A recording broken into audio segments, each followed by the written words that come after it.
All right, let's dive right into this explainer and unpack the unprecedented, honestly kind of unbelievable convergence of controversies that is completely rocking the NBA in 2026. If you follow the league even a little bit, you already know the atmosphere feels incredibly tense right now.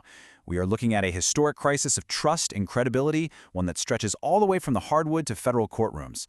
The league is desperately scrambling to patch these massive holes in its product. So today we're going to explore the verified reports, the hard numbers, and the staggering sequence of events that brought the NBA to this absolute boiling point.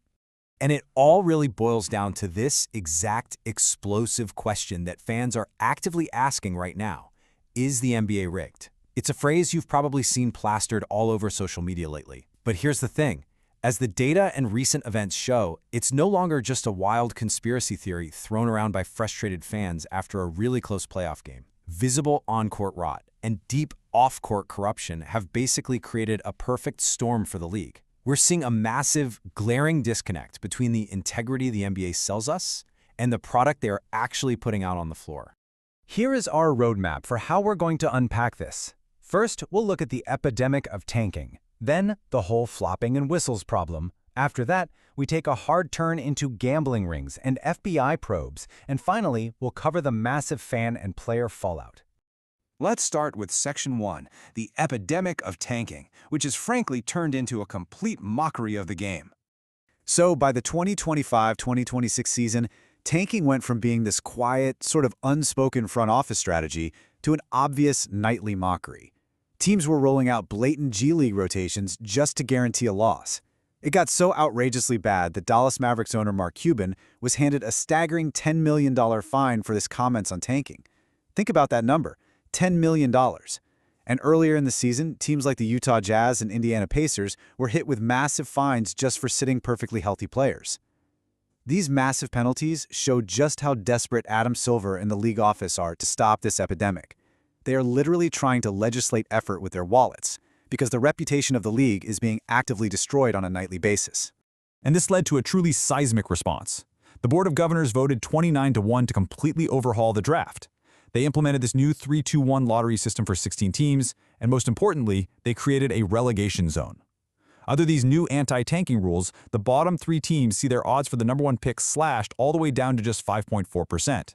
They are actively punishing the absolute bottom of the barrel to try and force these teams to, actually try and win basketball games again. All right, moving to Section 2, flopping and whistle problems. Let's look at the rulebook versus reality. When it comes to officiating, there is this infuriating disconnect right now between what the league says it's doing and what's actually happening. Remember that supposed permanent crackdown on flopping enacted back in July of 2024? Yeah, actually scratch that. It was really just a press release. Across the entire league all season long, there were a laughable 26 technical calls made for flopping, and the financial penalties? There was literally one documented fine of $2,000, and it went to Malik Monk. That's it. The whole shebang. The league established a major rule to clean up the game, and then essentially just stopped calling it immediately. And because of this total lack of enforcement, players are actively exploiting the gap. Take a look at these wild numbers from Shai Gilgeous-Alexander. During a 4-game stretch against the Spurs, SGA fell to the floor 22 times. Out of those 22 falls, he received a foul whistle on exactly 50% of them. When half of a player's falls are resulting in a whistle, it basically proves to fans and critics that the system isn't just flawed, it feels engineered for drama. It's rewarding theatrical embellishment over actual fundamental basketball plays. Now, this unchecked referee discretion leads to real physical danger. When refs are too busy rewarding flops, they miss obvious, dangerous plays entirely. This has prompted some incredibly blunt, frustrated reactions from star players. Look at Jason Tatum's reaction, calling it out by saying, quote, "That S word is frustrating." He said this after suffering an alarming non-call on a landing space violation by Giannis Antetokounmpo, a play his coach straight up called ridiculous. Players are quite literally risking injury out there because the whistle has become so wildly inconsistent. And you've got to understand that frustration is entirely systemic. In a massive survey by the Players Association, exactly 20 referees were relegated by the players into Tier 3 needs improvement. Let that sink in. The players were literally begging the league to ensure that only top-tier refs handle the playoffs. It shows a massive, fundamental internal lack of confidence in the very people tasked with policing the game. Which brings us to Section 3, gambling rings and FBI probes. This is where the systemic corruption gets genuinely dark. This credibility crisis escalates from bad basketball to potential criminal enterprise off the court. The rigged narrative isn't just about whistles or dramatic flops anymore. We are talking about federal investigations into high-profile figures. Have you heard the term face card? Well, in the context of these investigations, a face card is a high-profile figure used as a pawn to lure people into rigged poker games and illegal betting rings. And this specific, shocking accusation was leveled against Trailblazers coach Chauncey Billups. We are talking about major respected names deeply embedded in the NBA ecosystem being tied to illicit gambling rings. It's wild. And things escalated incredibly fast. Just look at this timeline. In October 2025, the FBI officially begins its gambling investigation.